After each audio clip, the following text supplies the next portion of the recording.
Welcome everyone. My name is Darren and I will be your host for tonight. Thank you so much for joining us. And I really hope you have a wonderful and insightful time with these 5 amazing panelists and Mike.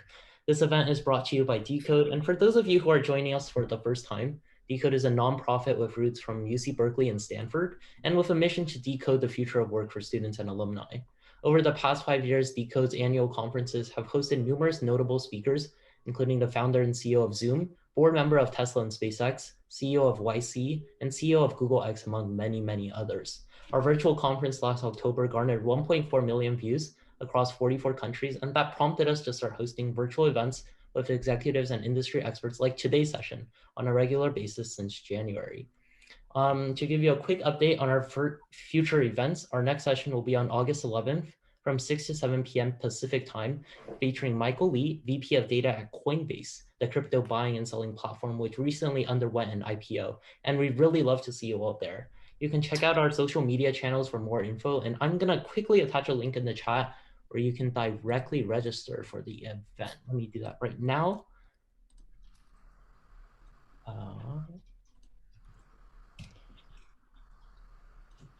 And so from that event, you can directly register for our next event on August 11th.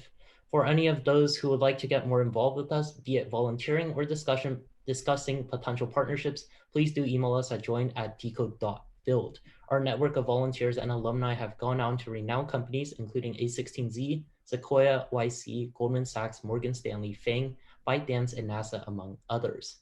Now, for today's session, we are super excited to welcome 5 amazing panelists: Felicia Mayo, who is the Chief Talent Diversity and Cultural Officer at Nike and former VP of HR and Head of Diversity at Tesla; Hugh, Molotsi, who is a former VP Innovation and Engineering Fellow at Intuit, as well as a board member of Mozilla; Jamison Hill, a partner at Base 10 Partners; Karla Martin, a Managing Director and lead of the fashion and apparel practice at Deloitte; and last but not least, Promise Phelon, founder and CEO at the Growth Warrior Capital. This session will be moderated by Mike Grandinetti, who is a faculty member at Brown, Harvard, and Rutgers, and one of DECODE's board members. And yeah, we are super excited to welcome these 5 panelists and Mike to share their extraordinary insights on the future of DEI in tech.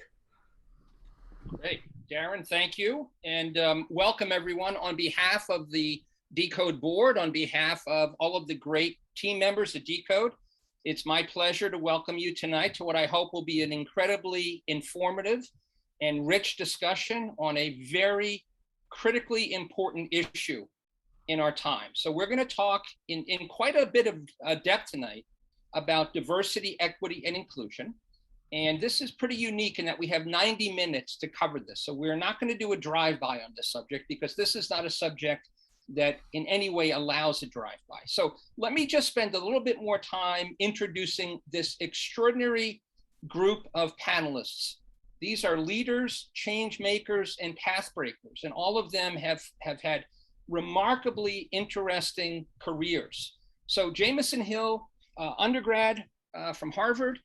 He spent 7 years as a partner at the renowned Bain Capital, and then was recruited to Base 10 Partners specifically to lead just a remarkable initiative called the Advancement Initiative, which we will get into quite a bit of detail on. And I hope it's going to inspire many of you in the audience to go forward and try to bring these exact kinds of programs, to your community. Hugh Molotsi, a longstanding friend and colleague, he came to the US by way of Zambia. He started his academic career in Mississippi, studying as an engineer, came up to Silicon Valley, and he joined Intuit in the Microsoft DOS era. Now, for most of our young audience, they don't even know what that means, okay? And we don't have time to explain it. But what I will tell you is over 22 years, Hugh rose to become the VP of Innovation and an engineering fellow at Intuit. This is the same company that brings you QuickBooks and Quicken and TurboTax and Mint. But Hugh also was instrumental in being one of the key leaders in bringing Lean Startup to the first corporation using that methodology, right? Lean Startup was originally intended by Eric Ries to be used at startups. And Hugh and his boss, Scott Cook, said, you know what, we're building products under uncertainty. Why can't we put this to you? So Hugh's been very deeply involved in the rollout of Lean Startup across the world. He's now on the board of directors of Mozilla, and he is a published author. He wrote The Entrepreneur's Journey. Karla Martin is a double Harvard graduate. She has both her undergraduate and her law degree from Harvard. And she spent the early part of her career as a lawyer and litigator after she clerked for a federal district court judge. She spent 17 years at the iconic consulting firm known as Booz Consulting, formerly known as Booz Allen Hamilton. And she was the first ever Black female partner in Booz. She has a very multidimensional career, but in her current role, she is focused on leading the fashion and apparel practice for Deloitte Consulting out of San Francisco. And a lot of the work she has always done has been around tech, including today, where her work is involved in a lot of digital transformation. Felicia Mayo came to Silicon Valley as a young woman. She has worked for some of the most iconic tech leaders in history. She came out and worked for a gentleman by the name of Tom Siebel. Many of the younger folks in the audience may not know Siebel Systems, but they were the Salesforce.com of their day. And Siebel Systems had one of the highest performing stocks on the New York Stock Exchange throughout the 1990s.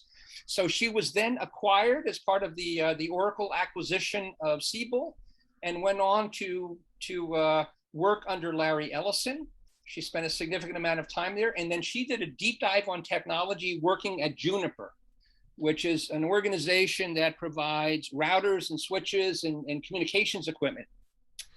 And then was recruited to Tesla. So she's now worked for Ellison, Siebel, and Elon Musk, which is quite an extraordinary thing. Very few people probably can say that. So she spent some time at Tesla and then was recruited to one of the most iconic brands on the planet. And she's now running talent diversity and culture at Nike. And last and certainly not least is Promise Phelon. Promise came directly from Dallas, where she joined BEA Systems during the dot-com era. It was a rocket ship ride for 3 years.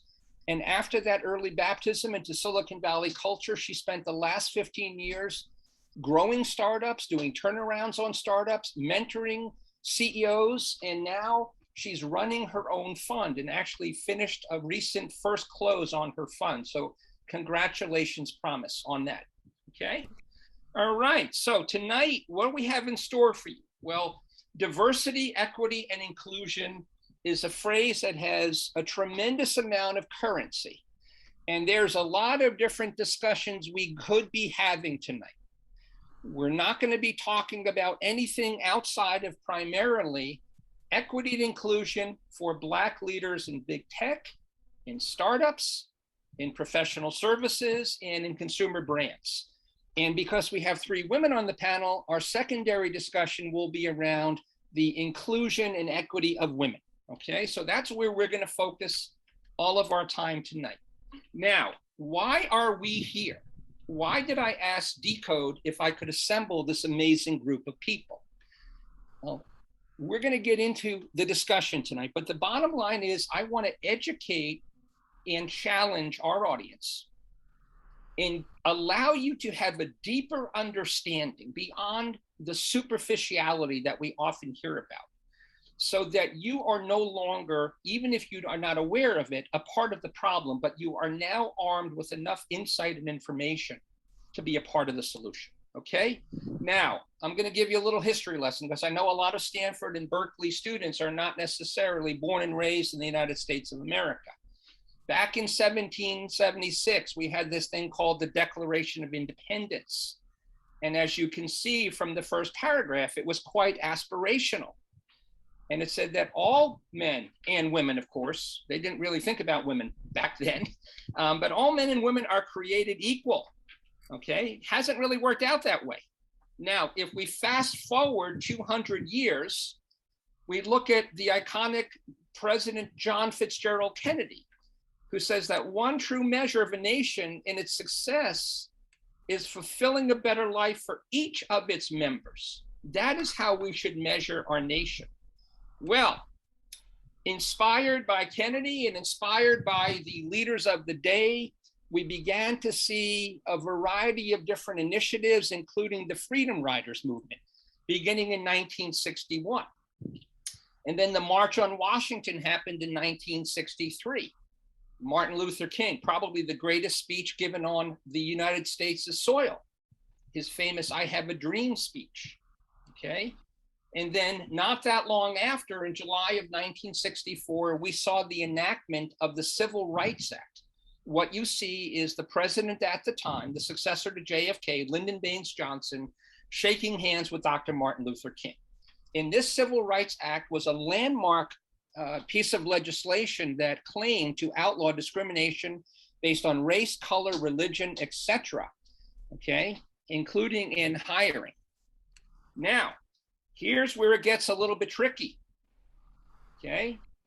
We live in a world with status quo bias. And for a very long time, as a seven-time entrepreneur and longstanding professor of entrepreneurship, I've often gone back to this 500-year-old classic called The Prince by Machiavelli. And what was true in 1513 is true in 2021. There is nothing more difficult to take in hand. There is nothing more perilous to conduct. And there is nothing more uncertain in its success than to take the lead in the introduction of a new order of things. And Machiavelli continues to say, because basically the old guard wants to keep things the way it's always been because they profit from the way it's always been. Now, the great essayist, novelist, and playwright and intellectual James Baldwin said that it is certain that in any case, that when ignorance is aligned with power, it is the most ferocious enemy that justice can have. And this is Exhibit A for ignorance aligned with power. This is one of the many freedom rides that took place, okay? So the Civil Rights Act and the Martin Luther King "I Have a Dream" speech hit a brick wall. And here we are now, 60 years after all of this legislation, 250 years after the passing of the Declaration of Independence. And we're now seeing, maybe for the third or fourth time, corporate America saying diversity is good. Pass the message along. Now, Shireen Mitchell, who is a well-known diversity advocate, says it very well. No matter what diversity initiatives tech companies implement, and by the way, we're going to focus mostly on tech and professional services. Of course, we're going to talk with Felicia about Nike and what's happening. And of course, there's an increasing amount of tech in the world of sports and fitness. But no matter what initiatives companies implement, they have yet to translate quantitatively into both hiring practices and performance.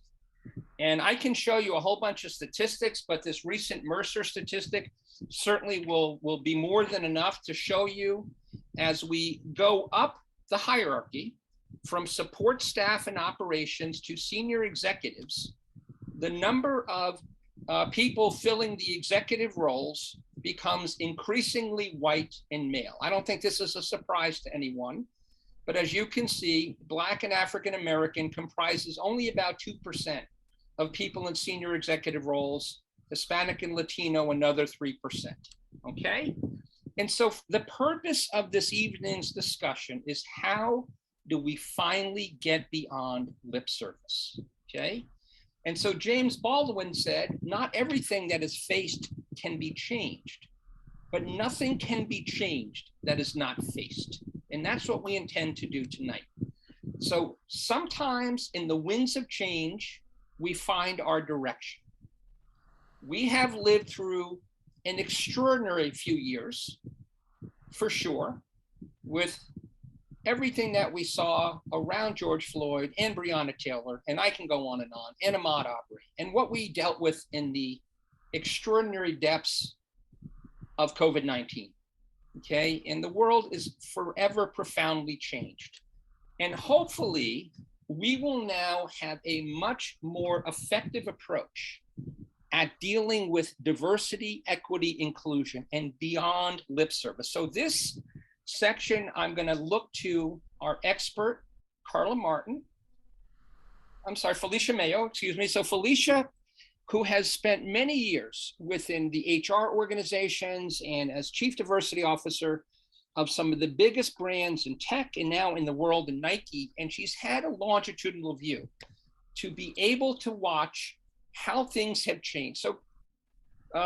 So Felicia, one of the gentlemen I had a privilege of getting to know is a guy by the name of David Casey, who actually runs diversity for CVS. And he spent about 10 years there. He's about to publish a book. And when I asked David, how would you measure performance? What are the key indicators? These are the 4 indicators that he delineated. Workforce representation, and we saw that Mercer demographic a little while ago, but much more importantly, culture of belonging and inclusiveness, equitable access to development opportunities across all groups, and then DEI support for external stakeholders. What would you say might be missing? Is there anything that you would add to David's description of what DEI means for real in an organization today?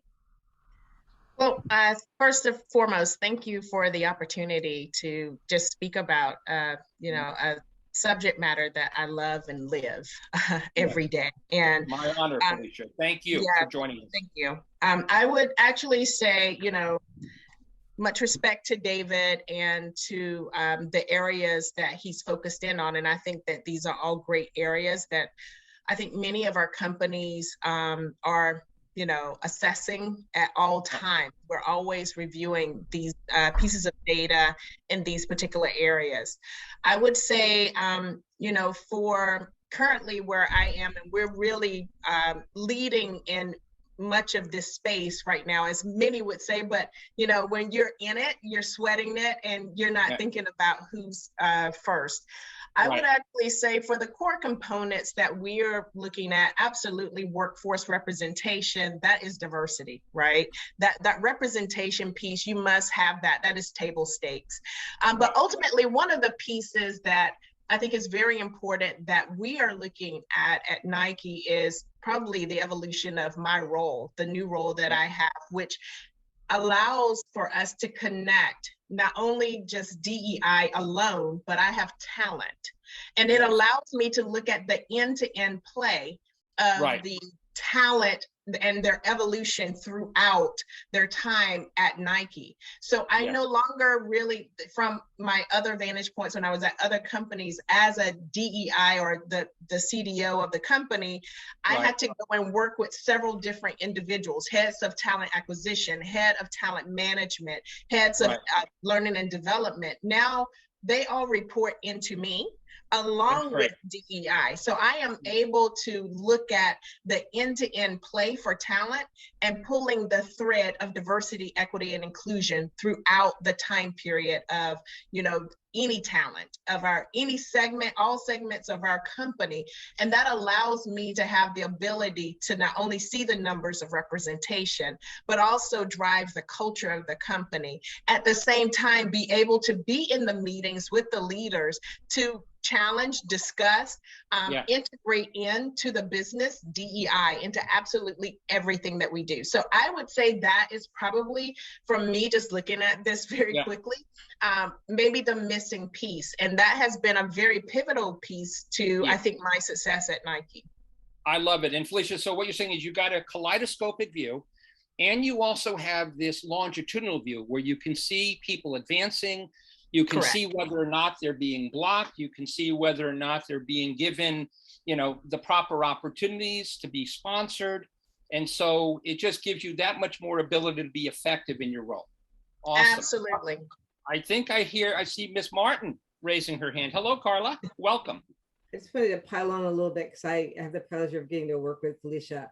And why that is so important is because when people who look like us are in these roles and have talent in their title, we break down this notion that there is a pipeline problem. And we know for a fact from our networks and who we know that there's not a pipeline problem, right? There may be a hiring problem. There may be a how we write the spec problem. That may be a referral of who knows who problem. And so I think this evolution is really revolutionary, right? Because if you decouple DEI and talent, you're constantly trying to convince stakeholders that to do the right thing. When you have talent the way Felicia does, you have no pipeline problem, right? So the numbers coming in, the numbers promoted, who's on deck and who the succession plan is are baked into the plan. And it makes just a huge world of difference, right? I'm fighting for it to change the way we operate within, my super large organization, because it just changes everything from the top to the bottom. So thank you, Karla. Thank you, Karla. All right, so I'm going to keep going here, right? So now we talk about inclusion and we talk about, Felicia's longitudinal view. And of course, I'm not in any way picking on Pinterest. I could have chosen Amazon. I could have chosen, you name it, Google, right? But I thought that these young women were incredibly articulate. And I really loved how they voiced. So here they are, two young women running social policy at Pinterest, right? And like so many Silicon Valley companies, they claim to be very progressive and very libertarian. And then you have these two talented young women saying, not so much. And so, this quote is powerful to me. When they left, and they left because they were not being treated with any level of equity and inclusion, you're not going to have a more ardent advocate for changing policy than someone who has heard the double talk and seen the marketing while simultaneously experiencing being underpaid, underpromoted, and underappreciated, right? Ouch. So Houston, we have a retention problem too, don't we? Okay. And so one of the questions now then becomes, yes, there's an increase in hiring, but Felicia, to your point, you have the ability to see how the treadmill or the hamster wheel, you're onboarding people, but at the same time, they're going through the revolving door and they're heading across the street or across town, right? And so clearly this is a massive issue. And this is the very heart of inclusion and belonging. What do we need to know? What do all of us in the audience tonight need to know about how we maybe can stop contributing to the attrition problem? Because let's be honest, we all have a role in it. Yes, we do. We all have a role in it. And, many of the leaders in the company, at least for the company I work for, I'm always sweating that, where I am stating like, hey, because I'm over talent acquisition and I have them like, Harry, bring in the talent. I'm like, wait. What are you doing to keep your talent? How are you retaining your talent? How are you sweating, like having the conversations that, hey, I need you to stay. I want you to stay and here are your career opportunities. And so that is very important that you identify that top talent that you feel should actually stay with the company. You continue to recruit them and re-recruit them because you need. That doesn't stop just because they're with the company. That's number one. Number two, how we all contribute to it is just step back for a second. As you highlighted earlier regarding change, like all of us have gone through massive change in the last year and a half. So, with the pandemic, people have had time to be at home. They have reflected. They have, with the impact of the pandemic, folks have chosen to do many different things that may not have been aligned with what they originally had pre-pandemic. So that is causing a lot of movement and retention or attrition issues as well. And that some of it is very natural as humans, right? We're like, hey, you know what? I just went through something big and I need to shift and do something that I feel like is more purposeful. So in your company, if you're seeing like what we're seeing is much of our talent is choosing what company they want to work for because they are now digging down deep and saying, is this the company that aligns with my purpose in life? Especially when you look at, Gen Z, you look at Gen Alpha and the millennials. They're like, no, I'm calling a thing. Your purpose is not aligned. You've done more talk than anything else, just like your previous slide, and I don't want to be here. And you've seen that with last summer with the tragedy of George Floyd. Black employees are saying, nope, don't want to be here. You've seen it with our Stop Asian Hate campaign. Asians are saying the same thing. And women, are, Yeah. you know, have said that for quite a bit of time, and we see that evolution happening as well. So Yeah, what I and even would say just yesterday on the news, I'm starting, even just yesterday, electronic arts, right? I mean, just insane in this day and age that it could be that abusive. correct, right? correct. So Just what crazy. instead of what folks are looking at is, I don't know if you saw the article yesterday, but it was the Great Resignation. That's Yeah. the period that we're in. And Yeah. so people they're shifting, they're moving. You got to think about in your company, like, what is your purpose? How are you retaining your talent? Because it's your purpose that's going to keep them there. You want their hearts and minds. And before, that was just a cliche. That was something that you said, but it's really about how deep does your purpose go? And now being with a purpose-driven company like Nike, like, we are always looking at how do we have our purpose, how do we make sure not only it rings true externally where you see our wonderful brands, but it must ring true internally. We cannot have a gap between those two areas. So that's how I would say, for the attrition issue. All right, thank you very much. All right, so now Hugh Molotsi. Most people don't recognize the gentleman in the tie. And I would claim he may be one of the most underappreciated CEOs in the history of Silicon Valley. This is the great Scott Cook, the founder of Intuit. Now, Intuit has won perennial innovation awards because Scott is a gentleman that brings no ego or no swagger to what he does. His organizations are very flat. He was the first CEO in the world to adopt lean startup in a public company. And he's a wonderful human being and an incredibly bright guy. Hugh, you told me a heartwarming story about your very early experience at Intuit. Can you share that with everyone? Yeah, I'm happy to, Mike. And yes, Scott is somebody I deeply admire. You know, he's the founder of Intuit. And I believe the culture of companies emanates from the personality of their founders. And so, as Mike said, you know, he's a very down-to-earth, humble person, somebody who is very intellectually curious about what people think, what people know that he may not know.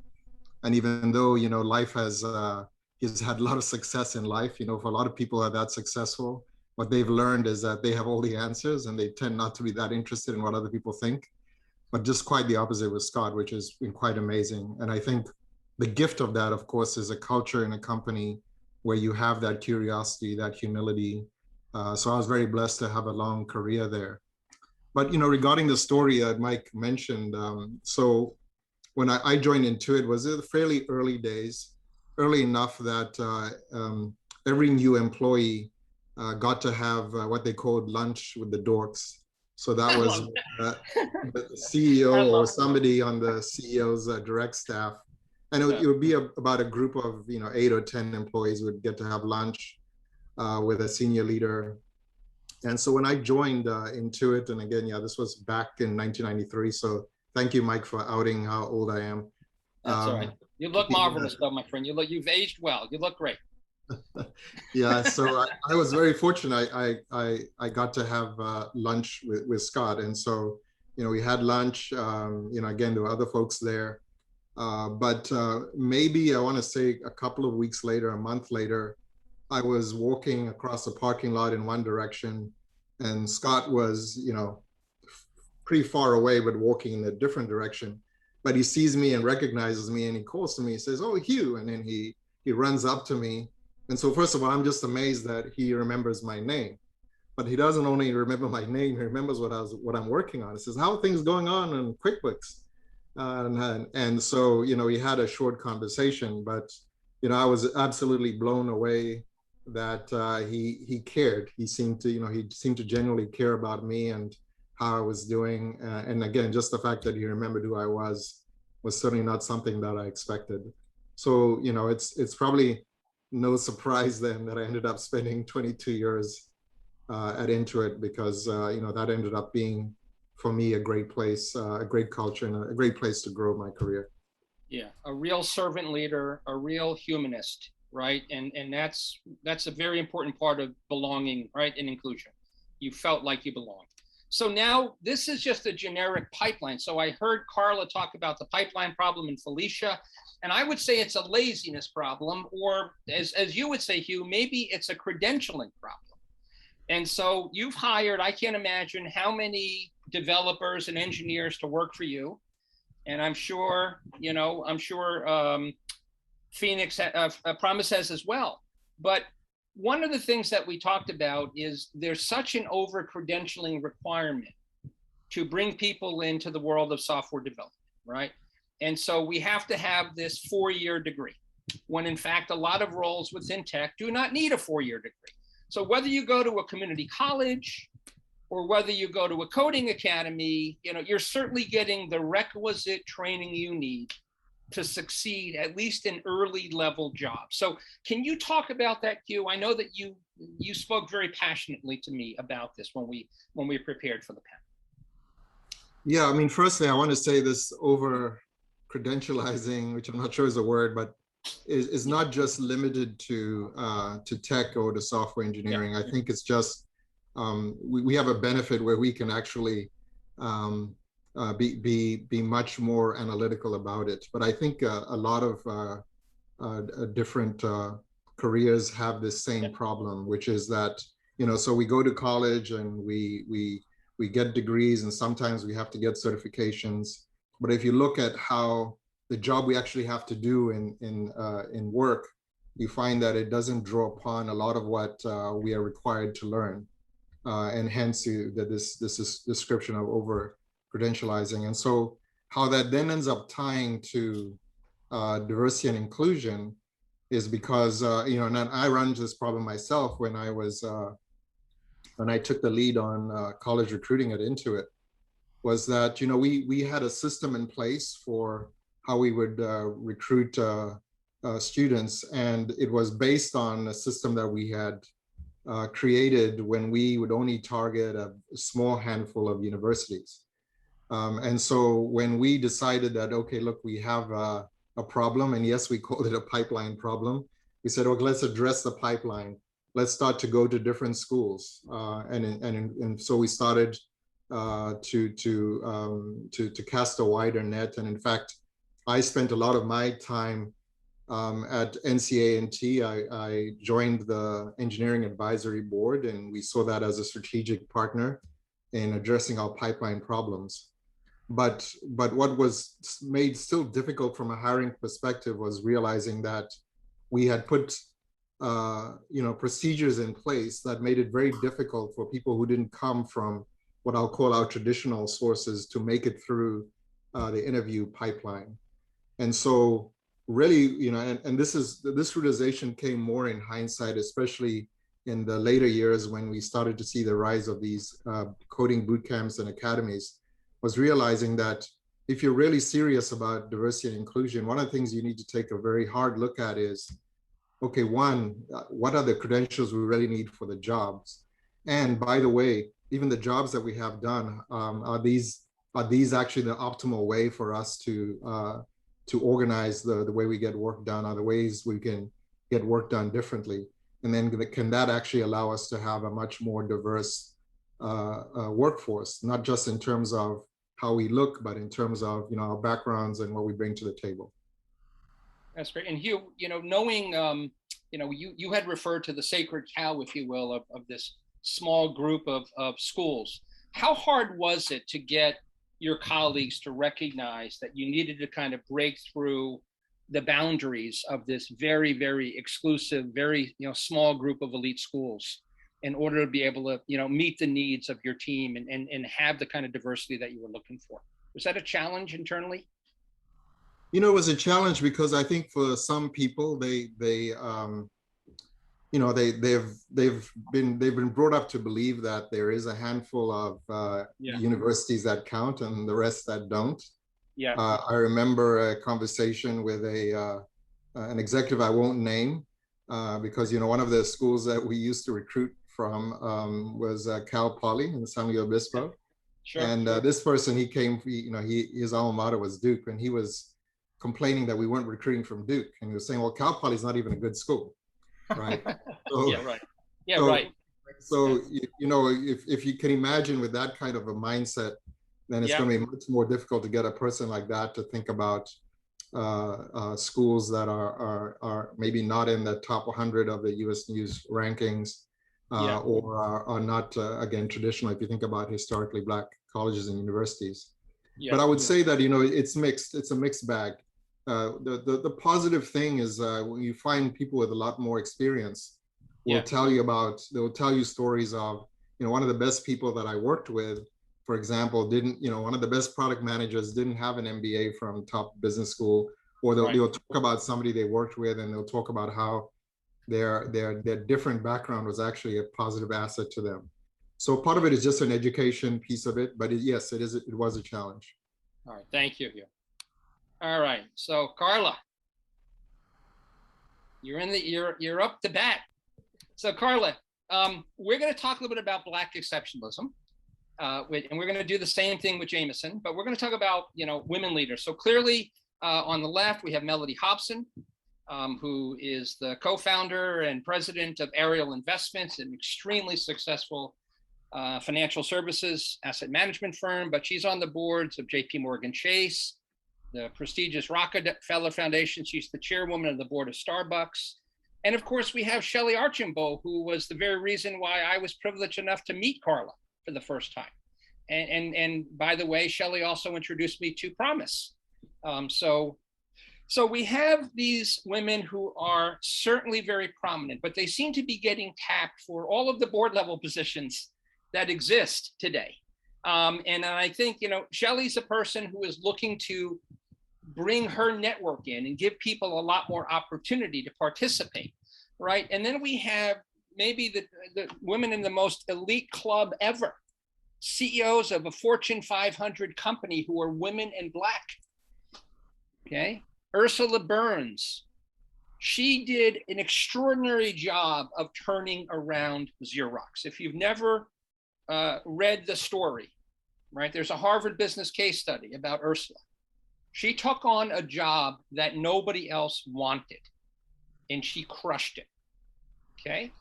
And then the woman on the right, the great Rosalind Brewer, who spent early part of her career working in the Walton branded Sam's Club, which was not a positive experience because of a lot of racial threats and death threats to her family for just speaking her truth. Okay, quite extraordinary.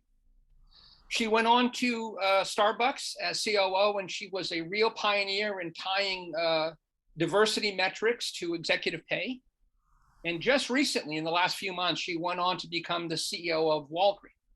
She is the only Black female CEO of an S&P 500 company today, full stop, okay? So board of directors, at least 25% of all S&P 500 companies do not have a single Black or Latino director. 8% of the entire population of all directors in the S&P 500 are Black, okay? And you can count on one hand the number of Black CEOs of Fortune 500 companies in this country.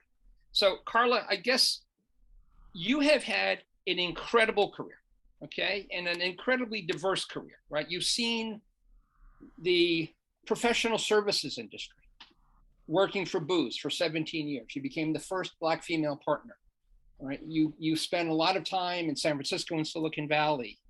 You've been involved in startups, and now you're at Deloitte, right? You've worked with a lot of very senior level executives. I know that you've met very many board-ready Black executives, okay? How do we break through the logjam? How do we turn the tide and make sure that we're able, because again, if we don't have people in the most senior roles, it's going to be very difficult to do it bottoms up, right? So how do we break that logjam? So I would say two things. I know Ursula well because we've talked about this a fair amount. Yeah. I think the first is like lead with data. Like, so when you talk about over credentializing, every place I've ever worked, I've made it my business to do a study of like who really has these credentials, right? Yeah. So when I graduated from law school and I worked for a Wall Street law firm, and they kept saying like, we hire people who go to the top 5 law schools and they're on law review, which is like the top thing, right? And so I just counted up like that's 20 people per 5 schools. Our incoming class of lawyers was 85, right? Yeah. So either Do the we got math. all or we didn't get most of them, right? Right. And what over-credentializing usually means is every single Black person hits every single one of those metrics. And the white people that are there go to random, like some schools I had never heard of, you know, some, you know, knew somebody who knew somebody who knew somebody. So and they read the law review once, right? At some point in their 3 years, they read a law review article. It didn't make them bad lawyers, right? So, right. But when and I think the same is true when Ursula and I talked about being the first Black woman partner. I knew the other Black women who came before me. I wasn't better. I wasn't smarter. I just didn't leave, right? And part of it was tenacity. Part of it was sponsorship. But absolutely, once I became one, we were done, right? They got one. It's like Pokemon, and they were, you know, really unwilling to get another. And I think what happens is, and talk to Shelley about this about board, I do tons of work around board readiness, is when it's a risky proposition for search firms when they go to look for board members and they tell the CEO and they have a Black candidate and they present a Felicia Mayo who is more than board ready. The CEO may go, do I have a race problem? Right. And if you're a search firm and your velocity and your compensation is based on getting that role filled quickly, you may pull the candidate, right? Because it feels risky. It also is, you know, Shelley will say, you look at the spec of what they're looking for, and it's like, you know, they need to have 22 years in tech. Like, well, we weren't allowed to work in tech for 22 years, or, you know, be left-handed and be able to jump rope backwards. And then you look who actually gets the position, or none of those things, right? And so I think exceptionalism is just a way of saying that we are required to be exceptional, because, and I think the way you break the logjam is what Shelley is doing. It is, boards are an insider trading game to some extent. If you are on a board, then you call Felicia and go like, we have a seat that's going to come open in a year. And you start prepping that person now. You start getting her to interview. What did her board bio look like? Right. By the time a headhunter calls you, that seat is filled for the most part. Sometimes it's not. And so I think we have to start kind of playing the game of you know, how these things really happen. But also, I just think admitting that we are not, you know, there are 100 and some odd Black people in my graduating class at Harvard, right? All of them were not recruited, right? Even when we do, like, I work at a company that all of our assets walk out the door every single day, right? And we responded the way all services firm did to George Floyd, which saying like, we're going to go to all the, you know, HBCUs, which are great. We should go everywhere. But what we didn't say is, you know, every school we go to, we are going to interview every single Black person, which would cost us money, by the way. And we're already there. And instead, we say that the only place to find Black people are these very specific pools. And when hashtag Me Too happened, no one said we are only going to recruit from Wellesley, right? We didn't say like, that's where all the white women are and we're going to go find them there. They said, we are going to do better, right? But whenever we think about DEI, the very first thing people do is like, we have to go to where Black people congregate in numbers. And that's great. We should always have been going to HBCUs, but we are everywhere that people are. And it's laziness. It's just pure laziness of not looking. I think laziness is the perfect word to describe the phenomena that you just did. Absolutely. Absolutely. Thank you very much, Karla. So Hugh, I'm going to go with Jamison now. And Jamison, let's talk about male Black exceptionalism. And of course, the legendary Vernon Jordan, who walked the halls of power through many different presidential administrations over the course of his illustrious career. And of course, today we have the first ever Black Secretary of Defense, former US military General Commander Lloyd Austin. And then, since so much of our audience is young, let me maybe share some other people that could be considered to be exceptions, right? Virgil Abloh, who just, by the way, sold the majority stake in his company Off-White to LVMH. Quite a remarkable seat of power, the zeitgeist whisperer that he now is. And of course, Tristan Walker, right? But of course, maybe much more relevantly, and today, I don't know if anybody on the panel saw this, but today of all days, and I remember reading about this organization early on, this startup called Squire Technologies. When they first started meeting with investors, the message is, well, you're only targeting Black barbershops in inner cities. We're not really interested. Well, this group has done a remarkable job. So they have raised now a significant amount of capital, and they were brilliant in pivoting during the pandemic. So their business had come grinding to a halt, and they said, okay, so how do we make ourselves relevant when no one's going to the barber? So they created a digital scheduling app, and they started managing payments, and they expect to grow their revenue this year by 300%. They just closed the Series D of 60 million. It tripled their valuation to $750 million. And that's up from just December. So a triple in 9 months, pretty damn good, right? And Tiger Global, many of us think of them as a PE firm, that they've now become the most active VC in the world. They're more active than Andreessen Horowitz. Iconic, which is the notoriously connected family office that was started by Zuckerberg. It's a remarkable story. And then one more before I actually open it up to get some comments from Jamison is another quote unquote exceptional experience is where Vernon, who was a UC Santa Cruz student, dropped out to focus on Realtime. Now, Realtime is a social networking app, sort of kind of like Clubhouse. He's now 23 years old, and he's really one of the first, if not the first, Black CEOs to get a major seed stage funding infusion pre-GA. So he raised $4 million from some pretty well-known names, Alexis Ohanian, obviously far beyond just Reddit, Yancey Strickler, who's the CEO of Kickstarter, which is a certified B Corp, Kevin Lin, C-level exec at Twitch, Ravi Mehta, C-level exec at Tinder. So what's going on here? Are we starting to see some light at the end of the tunnel, Jamison, with some of these stories? Is this a positive sign? Can we expect more of this? Yeah, no, I mean, so certainly the anecdotes that you highlight are super positive signs. Unfortunately, I just saw an article yesterday that said that in 2020, Black founders and female founders actually received less funding as a percentage of overall venture funding as they did the year prior. Wow. The data points in both directions. Yeah. And this is certainly not a straight line.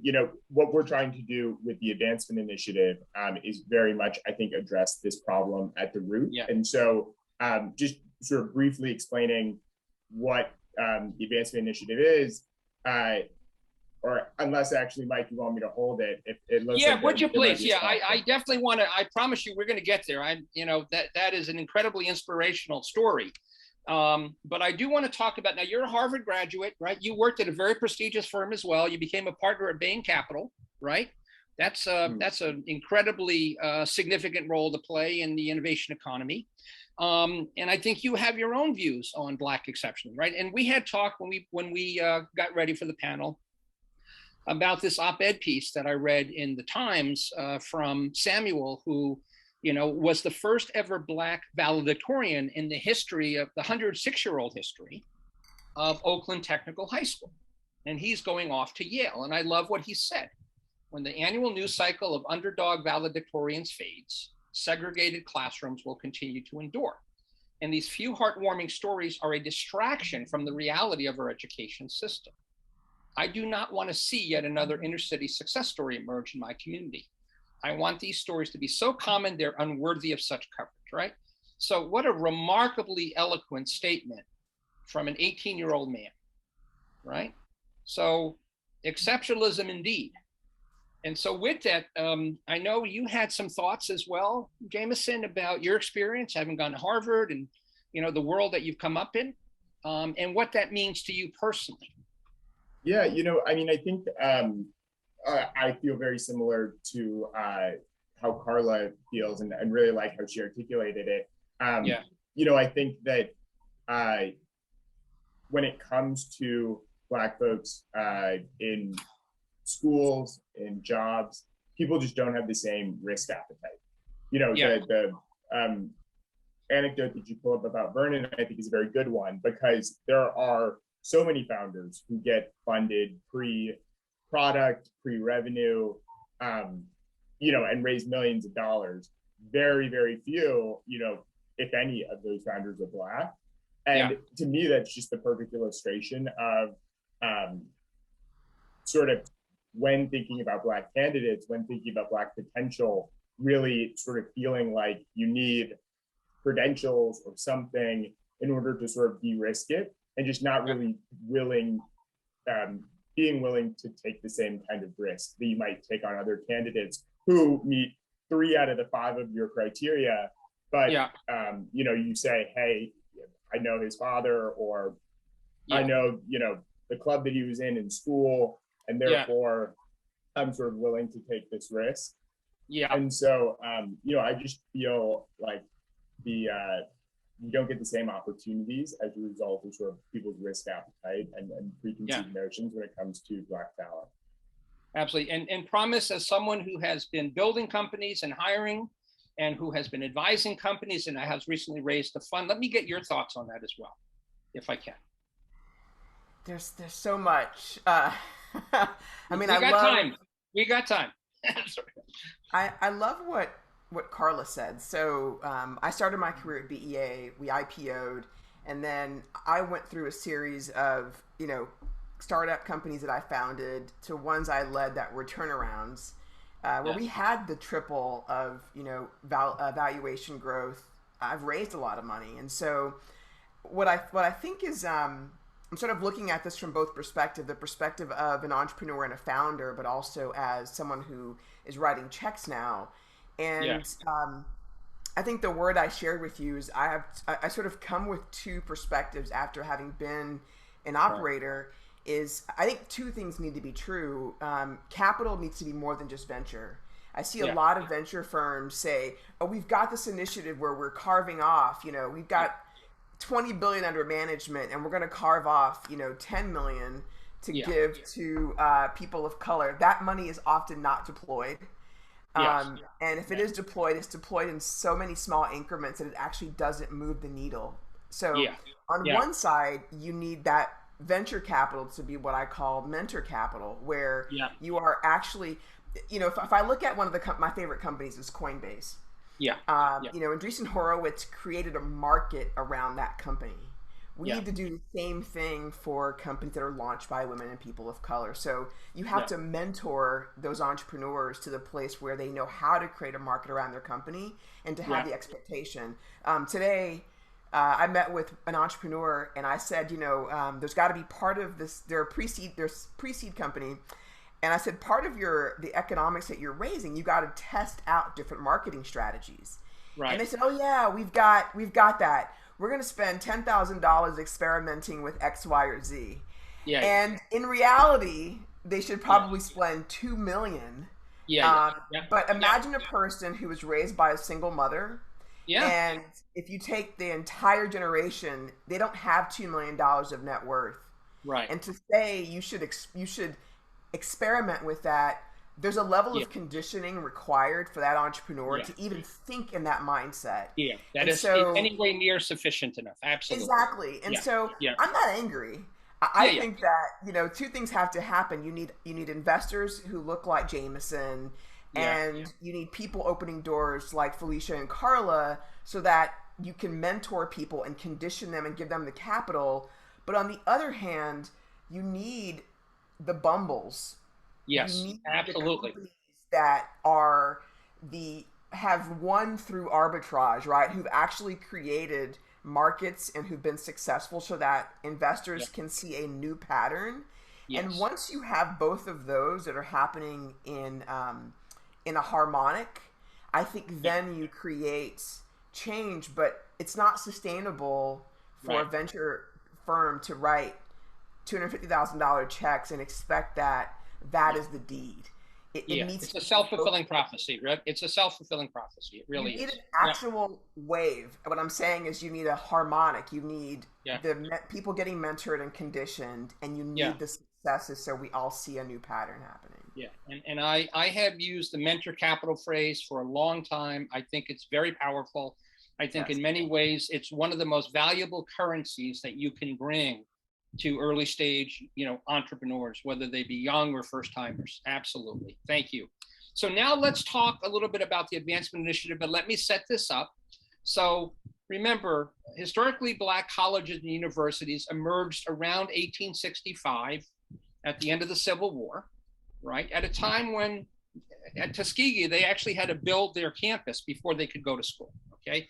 They actually had to forge the bricks and build the building so they could actually go and attend their university, okay? What I have often heard, and what I believe to be true, is that HBCUs uniquely are able to meet Black students, underrepresented students, where they are. And it goes back to Promise's point. A lot of these young men and women may come from single families. They have a lot of economic hardships. They're not sure from semester to semester if they're going to be able to come back. So they're under an incredible amount of stress. And because of their ability to support students where they are, if you come in to an HBCU when you want to get a STEM degree, they're going to help you get through the program one way or the other. So one of the statistics that I think is remarkable is Dillard only has about 300 students. Dillard is in New Orleans. They have 300 students. They graduated 13 physics bachelor's degrees last year. Harvard graduated 1. Because what happens at Harvard is if you're not really doing well in physics, and let's be clear, physics is not, basket weaving. It takes a lot of discipline. You need people to get you through that program. And if you're feeling as if you're under supported, you may wind up, falling on another major. So HBCUs are clearly a national treasure, a remarkable number of very prominent alumni, just a few who are named here. Now, because they are so great at STEM, I think that, I remember reading an article about this advancement initiative, and Jamison was quoted, and I think I was calling him within 5 minutes.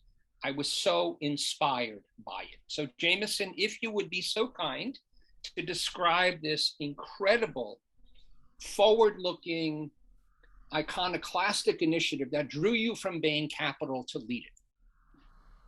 Happy to.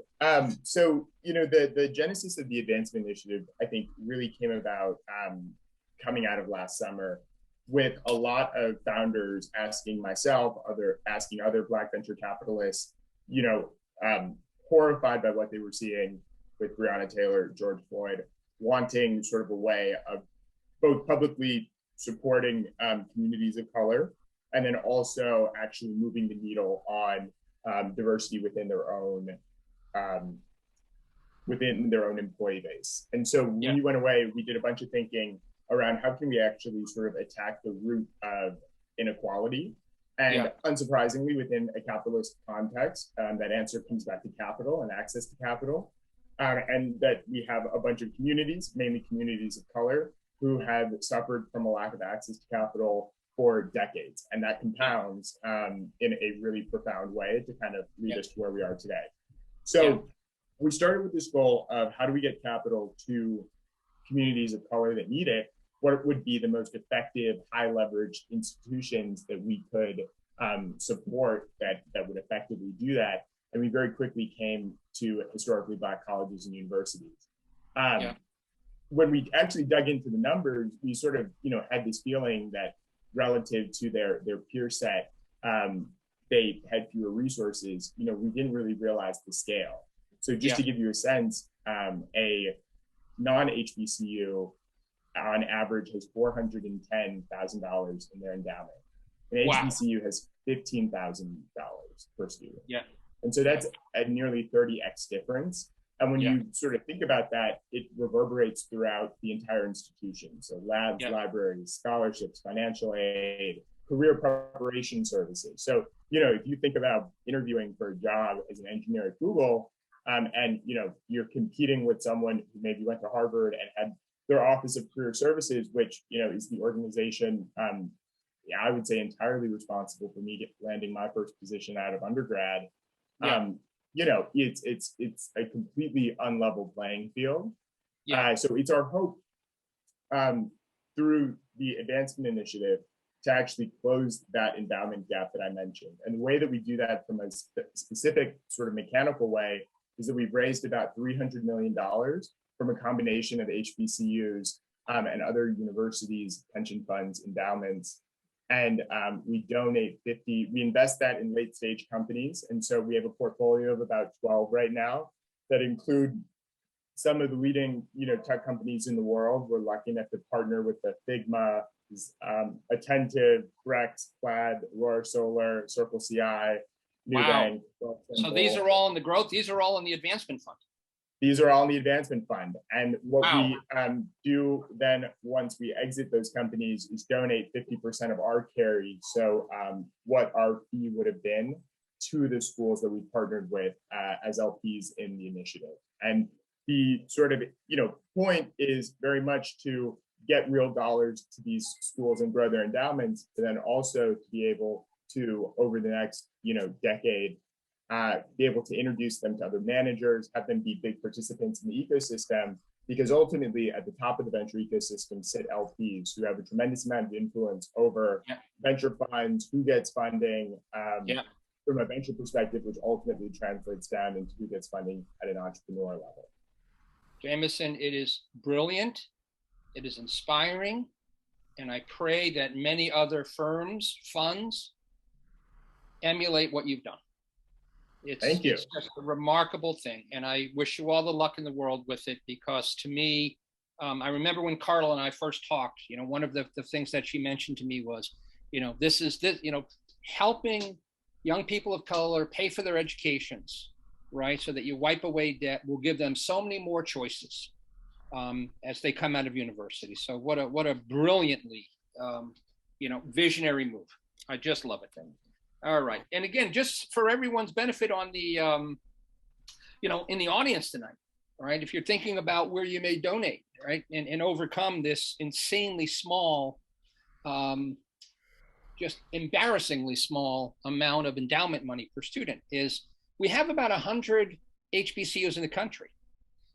Enrollment has been declining at about 1.5% a year. So we're now at the lowest enrollment in the last 20 years. We've already lost 6 of these HBCUs, right, with all of the incredible heritage and all of the value that they bring. Another 5 or 10 are considered to be financially in danger today. And not any different than any other industry, for lack of a better word, right? We have the haves and the have-nots. So we have a few like Spelman and Morehouse and Hampton who have received, have been the sort of disproportionately beneficiary of a lot of the money that's been pouring into these HBCUs. And they're starting entrepreneurship programs, which is great, right? It goes back to what Promise had mentioned, right? I mean, the earlier we can start to train young men and women in entrepreneurship, the more effective they're going to be as they start their own companies. But clearly this is a national treasure that needs to be nurtured, needs to be protected, needs to be funded. Okay, all right. So now we have Promise, and Promise, we've got, what I loved when we talked, and we've talked a couple of times as we've got ready, right? You want to be certainly a role model and a mentor, and you want people sitting on the other side of the table to feel comfortable that they understand that, they can someday grow up to be Promise Phelon, or the male version of Promise Phelon, right? They want to be able to feel comfortable that there is an opportunity for them to grow and thrive in the world of entrepreneurship and the world of venture capital. Now, let's be clear, you are fighting a good fight, because as we look at the VC industry, the demographics of VC partners is no different than the demographics of senior executives in Fortune 500 companies. 3% of all VC partners are Black.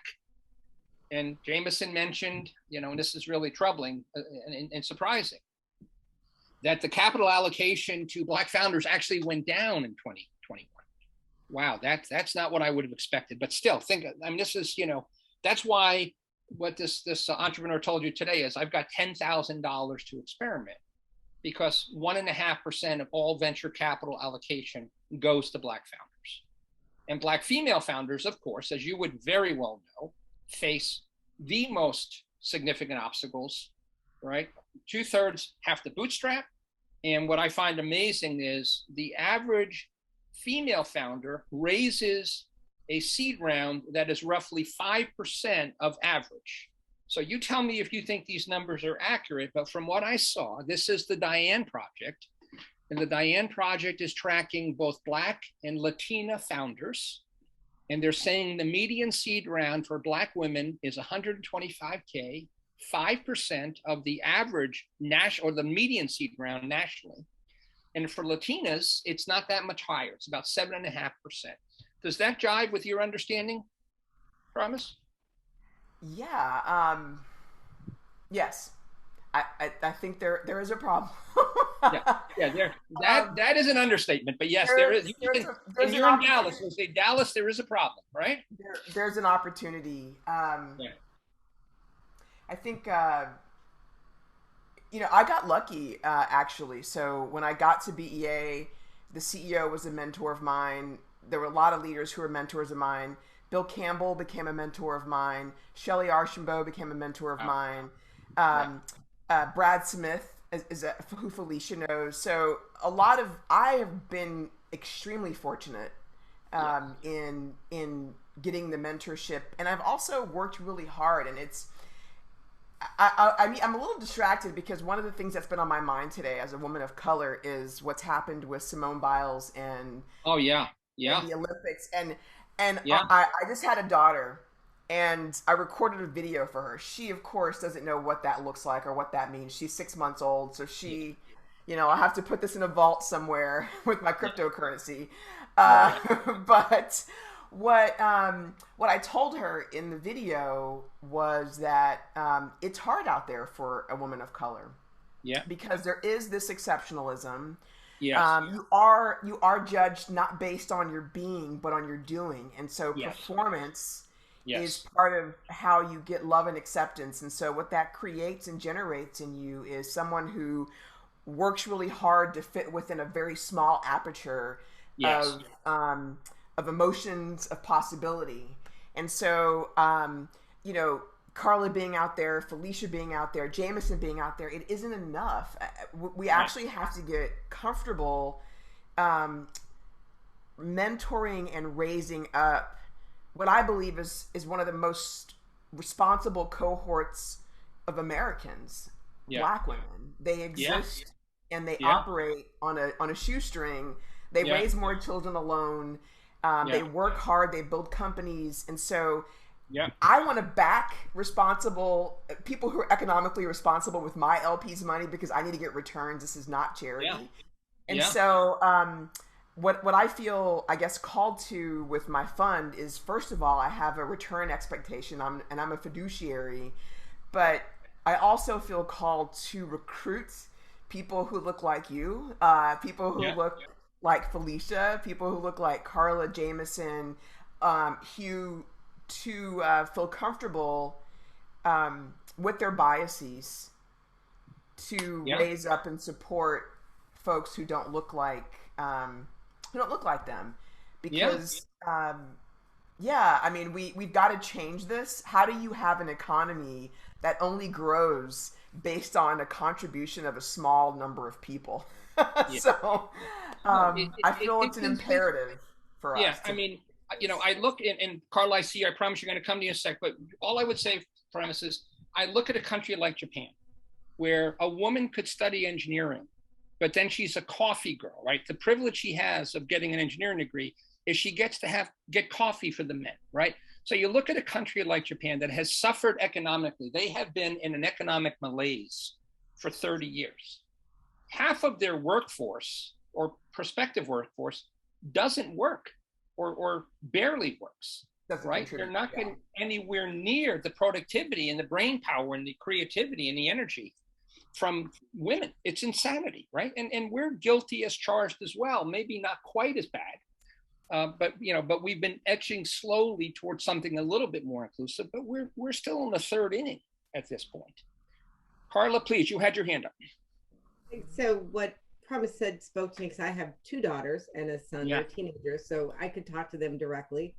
Yes. And I did talk to them because I said the biggest privilege that I hope for my children is the right to fail at something. Yeah. Right. Yeah. And particularly in venture capital, like when I was at Google, when I, was helping people receive rounds, like Black founders don't get to fail, right? The number of white founders who get at bats over and over and over again is an order of magnitude, right? And if you take Black women, it's almost 0, right? It's promised to like 2 other people she could call on the phone right now. And so Simone Biles on a large stage is exactly what that feels like to all of us, right? Because every mistake is amplified, right? You just don't, and everybody fails. Everybody falls down, right? Everybody, it's how you learn, it's how you get better. But that is the epitome of privilege, is that you just never get to fail, right? And that's because of that, the idea of taking risks, the cost of every risk is just higher. It's higher for every Black woman because the cost of failure doesn't hurt just me. It hurts Promise. It hurts Promise's daughter. Because when somebody washes out of every company I've ever been to, we have to have a conversation around, is our DEI, is it working, right? We fire white people every day, and we don't say, is it working? Is it working for these people? Every time somebody is not doing well and they're Black, we talk about the entire program, right? And the amount of pressure that puts on young professionals and senior professionals to constantly be watching each other and making sure that we're fitting in the parameters of what Promise calls this little tiny box is just huge. Yeah, Karla, it's such a powerful thing that you shared, right? And of course, you both have been mentored and are colleagues of Shelley, and there's an incredible Harvard Business School case about Shelley. And Shelley herself went into a turnaround, just like Promise has. And it's very clear in the case that Shelley felt like she had 0 safety net under her, okay? She had only one choice, and that was to succeed. And even when she was given coaching from Brad Horowitz, that maybe you shouldn't take this job because it's impossible. And then after she took the job, to say, maybe you should shut it down, to say, no, I ain't putting up the white flag for no one, right? I totally get it. And I have to say, when Miss Osaka, withdrew from the French Open, she got criticized quite a bit. But I do think, and obviously it was amazing to see every single national, and even the BBC, one of their lead news stories was about Simone Biles, right? I thought she handled it with incredible class and grace. And I also think that, all the news stories I have heard have been very supportive of her. Right. And I don't know if you would agree with me or not. But that being said, I certainly understand exactly what Promise and Karla are saying. Right. And I can imagine the weight of the world on her shoulders when she made that. I'd love to just opine for one moment, and I'd be curious to hear what Felicia says, because certainly the system owns responsibility for some of what's happening. But as an African-American woman, I also feel that I own my own conditioning. And so what I would say about what Simone did, the other part of it, is she showed up with a level of sovereignty that I found remarkable. So the last sentence of my video to my daughter was, Tula, get your paper. So that you can decide. And you can weather and you can fund your decisions and you can be sovereign. And so, I guess, Felicia, I'm curious to get your thoughts about that. Yeah, so as you can imagine, watching all of this unfold, right? Especially this week and even before, watching a vice president, Kamala Harris, have to check every box. And to your point, Promise, and also to Karla, get your paper. Get your paper so that it gets you there. I mean, I am sitting here reflecting on when I was in tech. And I mean, literally, I think because I was the only one sitting in the room, or in the boardroom, if you will, at the time, it was kind of like, oh, well, and we were talking about HBCUs and talking about why specifically Black employees would not want to come to the West Coast.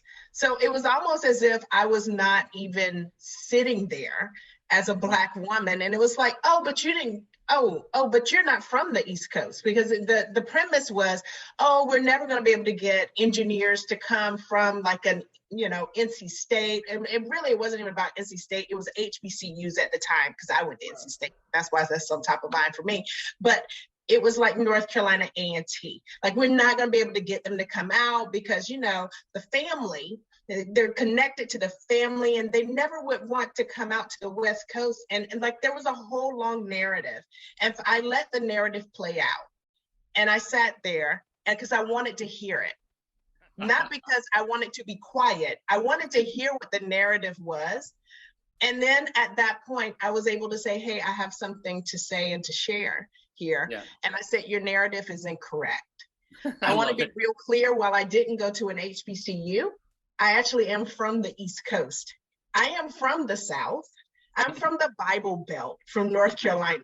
My entire family is still sitting on the East Coast, and I'm here. I have been here for X number of years. And so to be able to have that and unfold it in front of those executives that were sitting there that actually said, Felicia, she wouldn't know about that. She went to NC State. She wouldn't know about the HBCUs, and she's not connected.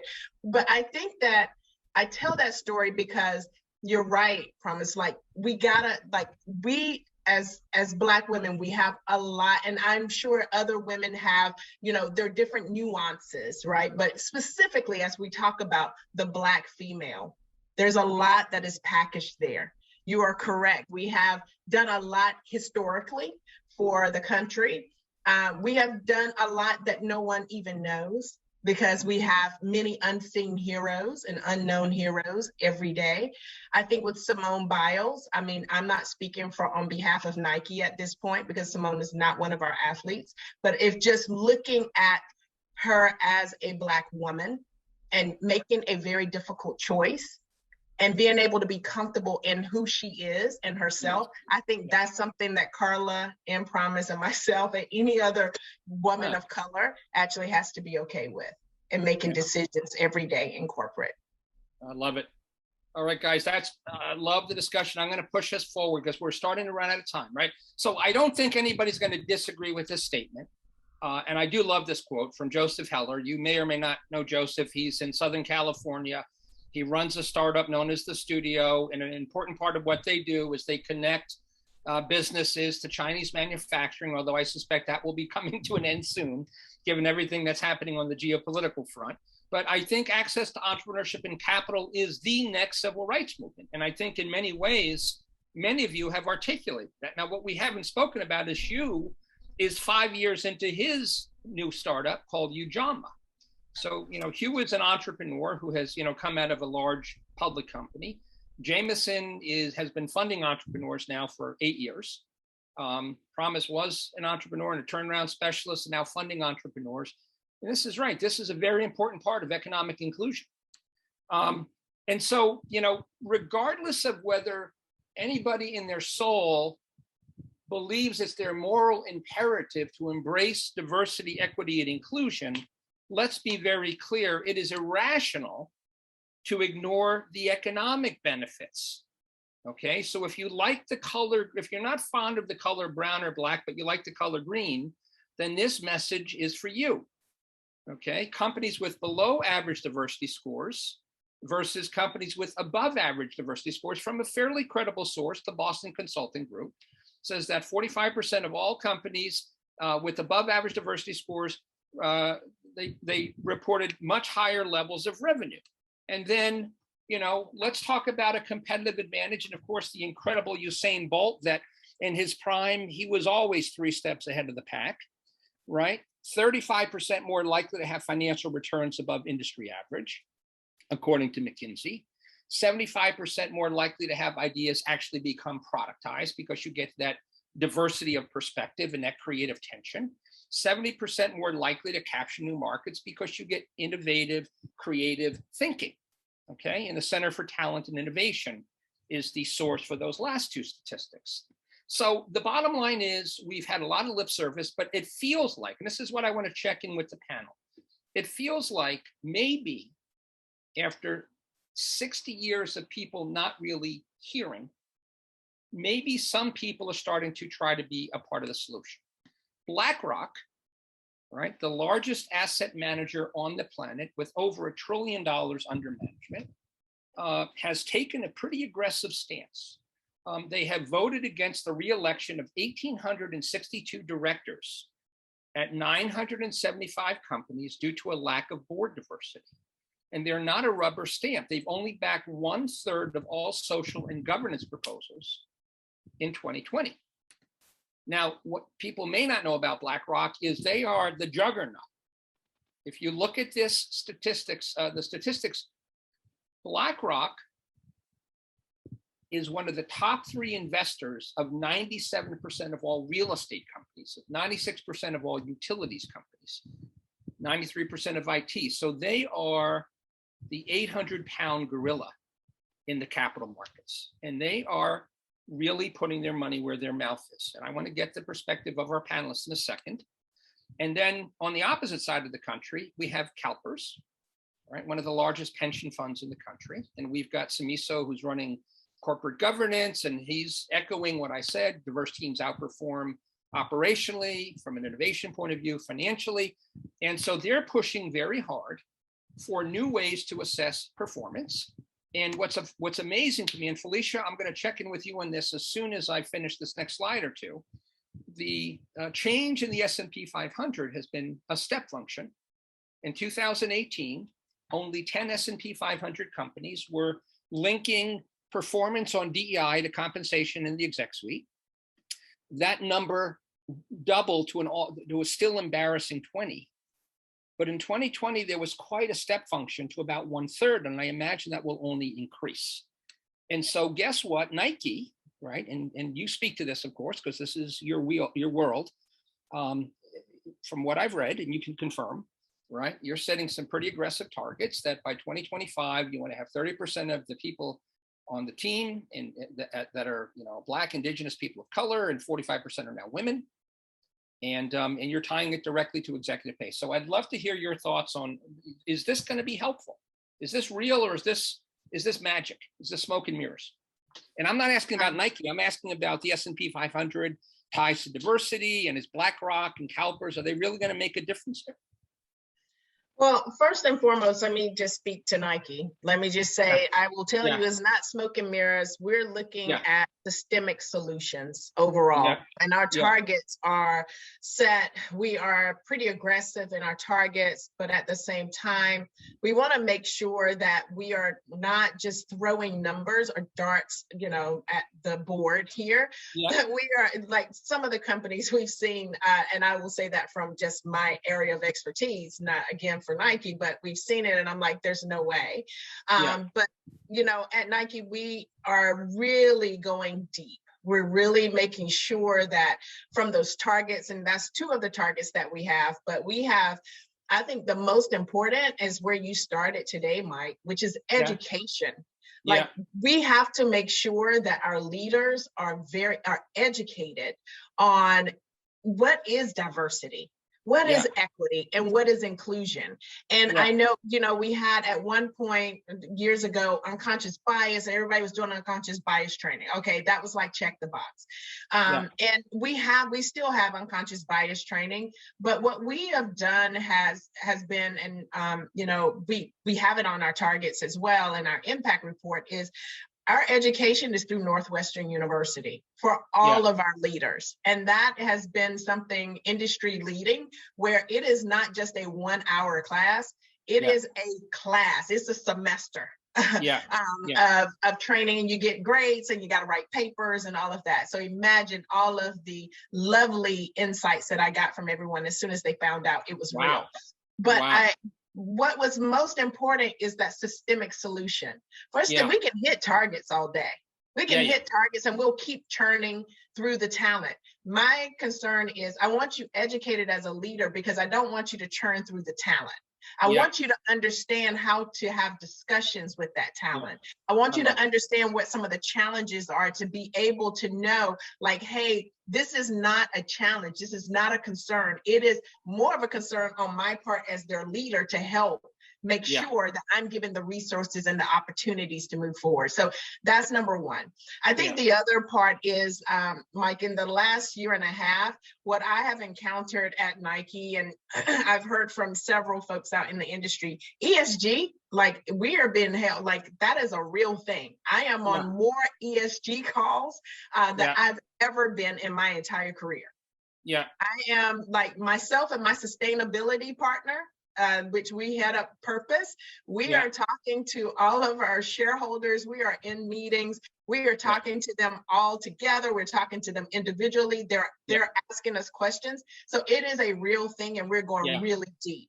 And I think that, you know, the difference between what it was years ago to what it is today is today you need to have that, not just one click down. You need to have 5 to 10 clicks down in the targets that you have, or you're going to be called out on your bluff. Before, you could actually have no clicks down, and you just actually gave money, and you can actually, now those companies, you know, you can see those companies, you know, when you're reading about them in the magazines on like if they have a click down or not, and employees sniff it out as well. So it does hit your bottom line on the diversity that you have within your company, for sure. That's awesome. All right, I'm going to keep running. So on Karla, I'm going to ask you, since you work in another Big Four consultancy, right? We had spoke briefly about E&Y creating some internal policies about, you know, do I have what it takes to get promoted? And some of the criteria for promotion within E&Y have been, you know, very specific. So what are your thoughts on this? Is this something that you think is sustainable over time? The fact that you can only get promoted if you demonstrate a tangible ability to attract diverse talent, sponsor professionals, etc. So I can't speak for E&Y, but I understand. I don't want to ask you. I can speak for Deloitte, and to some extent, you know, the good thing about being a Black woman partner in a consulting firm is I know the other 7 across the industry, so we talk all the time. I think what has changed has been, you know, I would say what I used to be was the Thurgood Marshall seat, right? So our numbers stayed constant, as Felicia would say, because if we lost one, we replaced one, right? That is not DE&I, right? And so that is just saying that we can keep our numbers constant by replacing people. And what we're starting to do is say, you know, what does it mean to have a career here? And what does it mean to sponsor a career here? And it's been very hard, right? Because we don't have any Black people on our board, right? You know, as we were trying to do DEI consulting work with white people, you know, talking to increasingly Black leaders about how they could do better, right? It's not a good look. And so I think what is different now is, to Felicia's point back at the beginning, I think everybody had a year. I think Black people in particular had a real year, and the young people and the Gen Xers and the millennials and the 20-year-olds who come to work now expect better. They demand more. They're holding us accountable. They vote with their feet. And, you know, we are starting to make it part of, you know, how you get paid. And I think what the hold the feet to the fire for big firms is, the broader you make it, it will become, you know, the net beneficiaries historically of affirmative action have been white men and white women, right? And the net beneficiaries of things like, you know, DEI could do that as well, unless you demand that it be about race. And I think one of the biggest things that I keep pulling back from is, if you roll it up into a big umbrella term, and I love purpose and I love sustainability and ESG, you make it harder to have a conversation about race. And for big companies, this is a conversation that it starts and ends with race. And we have to keep our feet to the fire that it's easy to build a diverse environment. It's very hard to build an inclusive environment. And the further you are out from the mean, the harder it is to build a career, right? So I think, talk to me in 5 years. Yeah. But I think it's companies like Nike who are saying like that percentage point from 27 to 30 is meaningful. If they had said we're going to like 50%, I'd be like, bye, Felicia. But that 3% is hard work, right? It means that people have to stay and get promoted and be on boards. And, the small number of seats at the top have to be left open, but for, and that is the hard work of DE&I. Thank you, Karla. So we have run out of time, but I'm going to race through a few slides and then we're going to wrap this up. Again, going back to the importance of inclusion and the importance of education. Some of you may have heard about Alt Finance. This was a program that came together with the leadership of the Wharton School, and they are focusing specifically on private equity and alt credit investing. And it's a combination of scholarships, mentorship, and a virtual institute. And the content that is being created is either going to infuse those HBCUs that have a B school, or it's going to be brand new content for those without. Both Apollo, Oak Tree, and Aris are contributing a total of $90 million over 10 years. And the pilots will be with Clark, Atlanta, Morehouse, and Spelman. And then for more traditional finance, of course, we have Black Pathways, which is under the auspices of JP Morgan Chase, that has been an incredibly active supporter, having pledged $30 billion to racial equity, setting the bar incredibly high.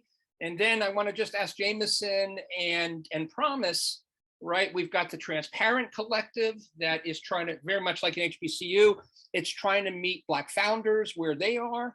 They have graduated 52 founders. They have helped them raise $42 million to date.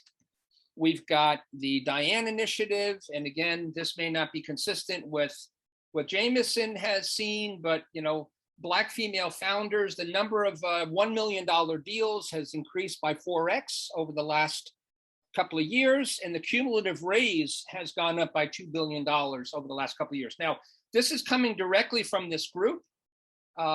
Jamison and/or Promise, do you have any thoughts on this? Is this consistent with what you understand to be true? Yeah, I mean, I would say, the venture market has grown. This is, largely, I think, reflected. The numbers I was citing earlier were sort of as a percentage of total funding. And so certainly, it is great to see this improvement. But again, as we look at the total market, we're not actually seeing much movement. And it's interesting. I mean, even when you look at female GPs at firms, there was a period from, call it like 1998 to 2008, where the percentage of female GPs stayed pretty constant at 8%.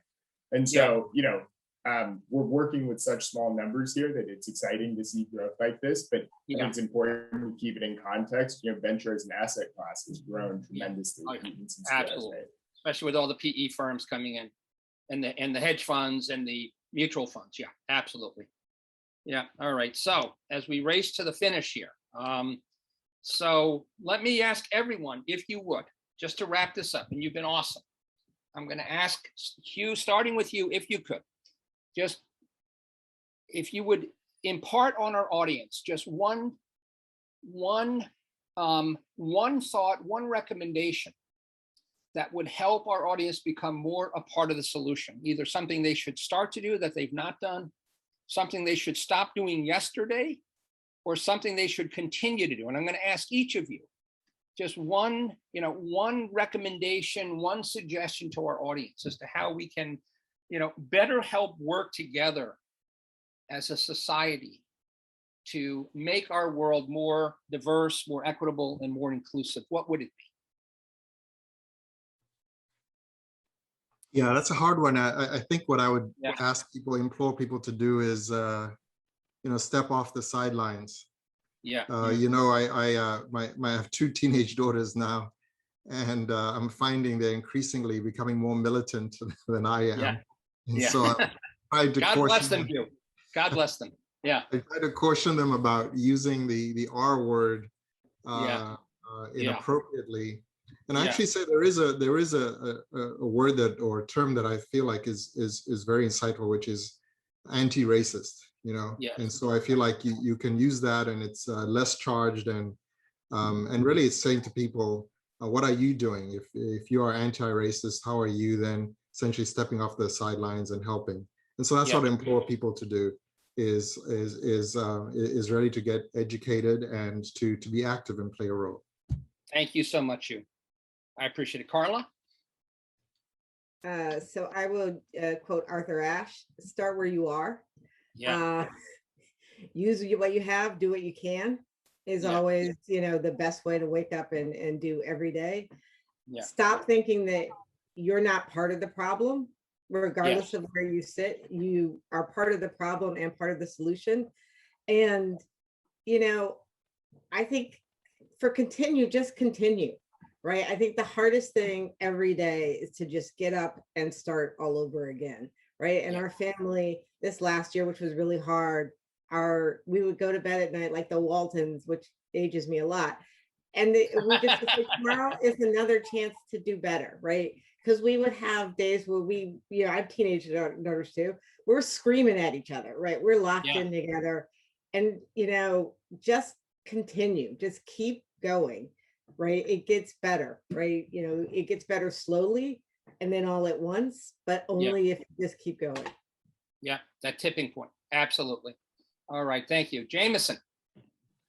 Yeah, you've got to change the incentive structure. And so, you know, the world exists as it does today because incentives, the system is designed with a set of incentives that, you know, work for the people at the top. And so, you know, for sort of the generation of venture capitalists ahead of me, they have made a bunch of money backing teams of, you know, 2 white guys from Stanford. They're going to keep doing that. Like, there's no incentive truly for them to change, you know, sort of beyond paying lip service. And I even divorce it a little bit from morality or ethics or anything. It's just sort of like, hey, when I wake up in the morning and I've got, you know, the 5 most important things that I've got to do in the day, like, I'm going to do those things that I know are high ROI.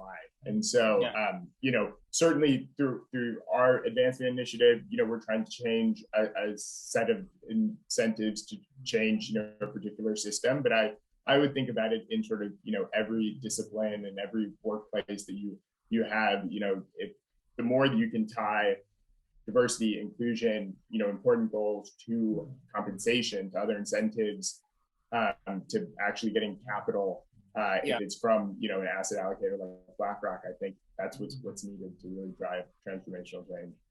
Okay, thank you, Jamison. Felicia? Yeah, I would say start focusing in on systemic solutions through and make sure your actions are linked to that. Really looking at like the deeper solve versus just kind of the top of the waterline, if you will, not the top. You want to go all the way down into the base of the issue, just like you would with a business challenge. It is a business challenge, and see it that way. I think the other thing is like, get in the game. Again, to Hugh's point, don't be on the sidelines, like get in the game. This is everyone's game. It's not just one race, one gender, one person, like everyone should be in this game at all times. And just know your purpose. Like you got to know who you are, what you stand for, what you don't stand for, what's right and what's not, and that links to who you are and your purpose. And so you, again, it goes back to systemic. It's deep. It is not just like something you recite. It's not a script. There is no script and there's no playbook. So make sure you are always thinking about what is your playbook, and it might be for that day, for the month, for the quarter, for the year, but make sure you got a playbook. Make sure you got a game plan, especially if you are in the game. All right, cool. Thank you. And again, promise last and absolutely not least, would love to hear your thoughts. And I'm going to hand this back off. Follow that up. I have to follow Felicia. Yeah, you got to. Yeah, it's a tough job. Someone's got to do it, right? Yeah. Someone come in. You know, I think the audience here are a lot of people who are people who would start companies. Yes. And I think, like Hugh and Felicia said, get in the game. Don't start another scooter company. Don't try to be the next Snowflake. You know, look at what Squire did. Look at underserved markets. Look at companies like Self Financial out of Austin. Look at Step that just went public recently. Look at companies that are actually getting incredible unicorn level returns that are of underrepresented markets. So whether you're Asian, you're white, you're Latino, whatever, go start companies that go after the tight vertical of underrepresented communities. And so Cool. Love it. Go build different kinds of unicorns. I love it. Awesome. Well, listen, all I can say is it has been an honor and a privilege to get to know all of you over the last weeks as we prepared for this panel. And of course, the opportunity to moderate this discussion this evening. You're all remarkable. And I thank you all for being so open and so eloquent and sharing your truths with us. And I want to turn this back now over to Darren and to the DECODE team. And I want to thank them for giving us the space to have this very rich and very deep discussion. Great work, Mike. Great work. Thank you so much. Yes. All right. Yes, thank you all. And this will conclude tonight's session. Thank you so much to Felicia, Karla, Jamison, Hugh, Promise, and Mike for your time in such an engaging discussion. And thank you all for coming to this really enjoyable session. And I really hope you gain numerous insights from it. We will be publishing a recording of today's session on YouTube. So please subscribe to us on YouTube through this link so you can receive a notification from us when it posts. And we will actually be sending a post-event email eventually, so keep on the lookout for that, detailing what DECODE is more and our YouTube link and future events.